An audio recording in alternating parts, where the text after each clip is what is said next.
ambitionne d'arriver à une équité dans l'accès universel à l'électricité à l'horizon 2025. Traitement jugé tendancieux de l'information politique au Sénégal, le gouvernement met en demeure France 24 et s'offusque de sa démarche. Le ministre de la Communication a publié un communiqué parcouru par Ousmane Garifaye. Dans ce communiqué publié en fin de matinée par le ministère de la Communication, le gouvernement du Sénégal a constaté pour s'en désoler ce qu'il qualifie, je cite, de couverture médiatique tendancieuse de l'actualité politique au Sénégal depuis plusieurs semaines par la chaîne publique française France 24. Fin de citation. Selon le communiqué, le support ainsi incriminé a dérogé au principe de l'équilibre et de l'éthique dans le traitement et la distribution de l'information politique au Sénégal après analyse de ses bulletins, émissions et autres interviews menées en terre sénégalaise.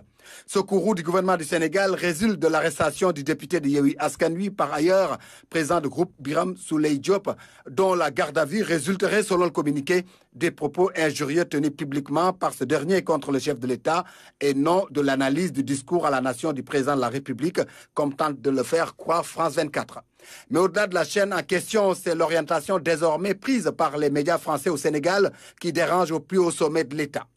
Le gouvernement rappelle le respect des exigences légales et de souveraineté auxquelles les médias nationaux comme internationaux opérant au Sénégal sont astreints. Le communiqué exige dans le même temps de France 24 de rétablir la vérité et d'éviter toute démarche de nature à porter atteinte à la réputation du Sénégal. Invité du journal de 20h, Maître Moussa Bocar Thiam est revenu sur les mesures prises pour réguler le secteur des médias.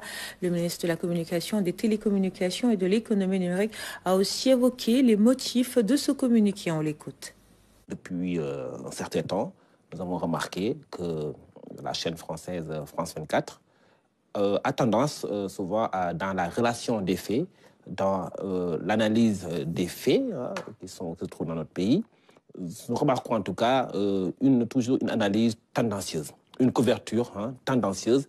Lorsqu'on n'entend pas couverture tendancieuse, c'est une couverture qui tend vers la perversion de l'information, une couverture qui fait susciter chez l'auditeur ou le spectateur un sentiment par rapport à une doctrine, par rapport à une position.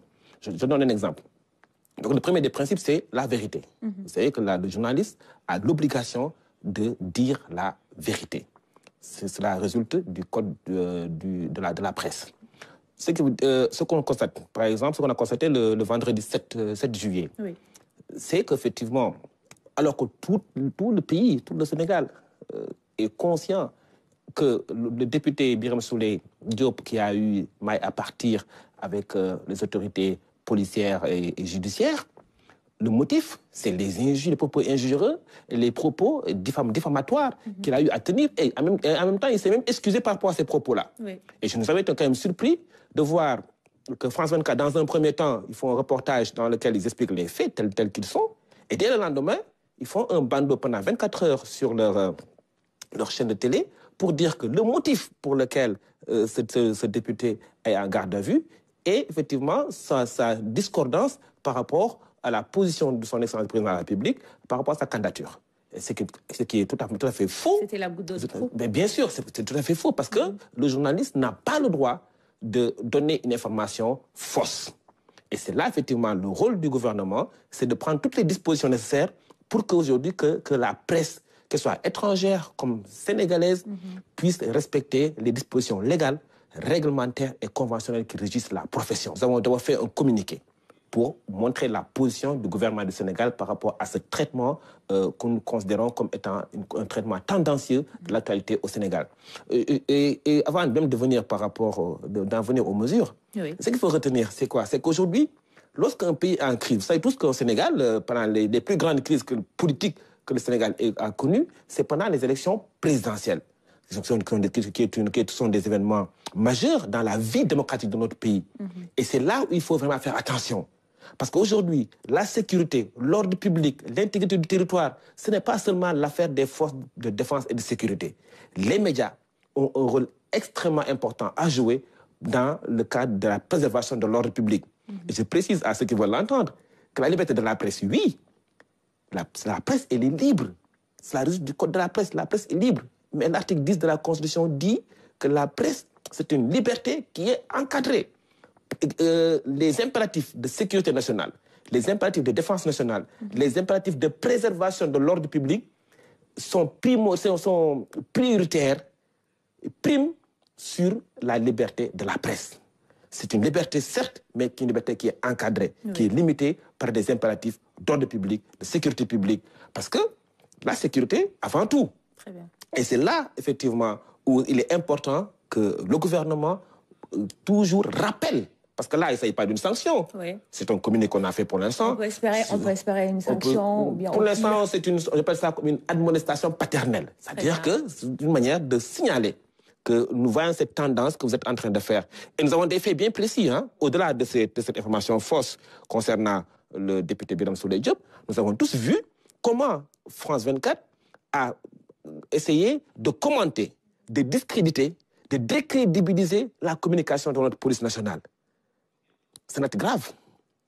La presse n'a pas le droit de faire des commentaires ou en tout cas des reportages, des publi-reportages pour démontrer, pour discréditer, décrédibiliser la parole et les propos de notre police nationale.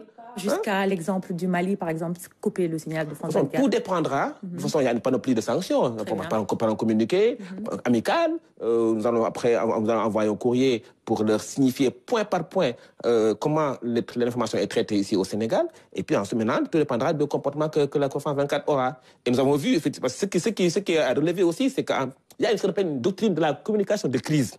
En cas de crise, le gouvernement fait des communications de crise, c'est normal. Mais aussi, la presse aussi doit avoir ce qu'on appelle une doctrine de communication, de couverture de l'actualité en temps de crise. Parce que tout est question de contexte. Dans un contexte de crise où tous les acteurs essayent de tout faire pour garder le pays dans le calme, pour rétablir la paix, rétablir la sécurité des personnes et des biens, il est quand même inimaginable qu'une presse, que ce soit nationale ou étrangère, pose des actes pour envenimer la situation sur le terrain. D'autant plus qu'on voit qu'en France, comment la France 24 traite l'information lorsqu'il s'agit d'une crise, de la même manière, de la même méthode, de la même intensité qu'on voit en France. Et c'est là aussi où c'est important que l'État du Sénégal tire la sonnette d'alarme. C'était une alerte et je pense que le message a été bien compris. Aujourd'hui, nous savons que 95% des Sénégalais souvent s'informent à travers le digital, leur télé, qu'on appelle leurs données mobiles. Alors, ce qui fait qu'aujourd'hui, nous avons vu qu'il y a des dérives sur les réseaux sociaux, tout le monde en parle et tout le monde en souffre. Et d'ailleurs, c'est le rôle de la presse classique. Parce qu'aujourd'hui, lorsqu'il y a des informations qui passent sur les réseaux sociaux, il est important que la presse classique apporte des démentis. Et d'ailleurs, ce que France 24, d'ailleurs, justement, a fait en France, lorsqu'il y a eu des fake news, des vidéos fausses, qui montraient effectivement que des émeutes, alors que c'était justement des montages. Donc, on a tous vu comment France 24 a fait pour démonter ces éléments-là. Et nous ne demandons pas une faveur, nous demandons le même traitement aussi au niveau du Sénégal. Maintenant, s'agissant des réseaux sociaux en tant que tels, si vous avez vu qu'au Sénégal, nous avons été obligés de prendre des mesures radicales, de suspendre la connectivité des données mobiles, parce qu'effectivement, vous savez que c'est une question extrêmement sensible, parce que beaucoup de serveurs sont hébergés à l'étranger.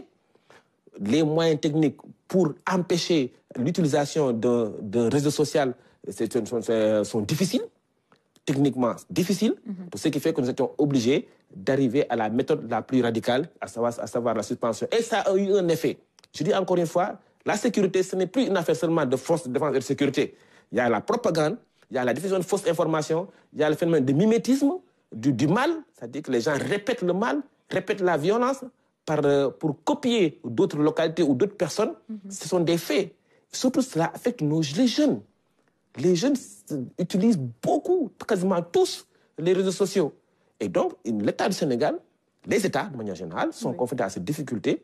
Et que nous avons vu une législation au niveau de l'Union européenne, ça veut dire que l'obligation d'effacer certains contenus haineux, violents au niveau de l'Union européenne, dès qu'il y a une signalisation, et c'est le même système que nous allons mettre en place ici au Sénégal, avec les structures adéquates, pour que, dès lors qu'il y a un signalement, que les grandes plateformes puissent immédiatement, en tout cas dans l'heure qui suit, techniquement dans l'heure qui suit, dans la minute qui suit, essayer de prendre la mesure idoine pour effacer le contenu haineux ou les contenus violents. Le WAF, c'est dans le même cadre. C'est-à-dire qu'aujourd'hui, lorsqu'un média, parce que nous sommes tous dans le cadre d'une communication de crise, parce qu'effectivement, au Sénégal, nous devons même instaurer ce qu'on appelle la doctrine de la couverture médiatique en temps de crise. Il est important que les journalistes soient sensibilisés sur cette question-là. Parce que lorsque le pays est en crise, les forces de sécurité dépensent beaucoup d'énergie pour rétablir l'ordre. Parce que dans le désordre, nous n'avons plus de pays. Et donc, il est important que les forces de l'ordre puissent être accompagnées dans le rétablissement de la paix civile par les médias. Il n'est pas question que les médias, au lieu de prôner des messages, de faire passer des messages de paix, des messages de raison, des messages pour la sauvegarde de notre pays, nous ne pouvons pas admettre que des médias, même si ils ont une doctrine, une ligne éditoriale autonome, indépendante, peut-être un peu en marge de la doctrine du pouvoir, on peut le comprendre. Cette ligne éditoriale, on appelle la liberté de la ligne éditoriale, mais cela ne signifie pas que cela ne signifie pas que c'est un motif pour eux de faire tout pour envenimer les choses. Ce n'est pas le rôle. C'est pourquoi je dis que le Sénégal mérite une presse responsable. Très bien. D'où le rôle du CORED aussi, qui est le tribunal des pairs. Il est important aussi que les journalistes s'auto-prennent en charge. Parce qu'avant même que l'État n'agisse, avant même que le CNRA agisse, les journalistes eux-mêmes, dans leur propre corporation, doivent pouvoir avoir les leviers pour alerter pour éviter d'arriver à des situations de sanctions qui peuvent être tout à fait préjudiciables pour l'entreprise de presse. Parlons maintenant de cette rencontre de la commission d'organisation du service FIEP. Le Sénégal a rejoint cette assemblée internationale il y a 5 ans. Elle s'est réunie à Dakar.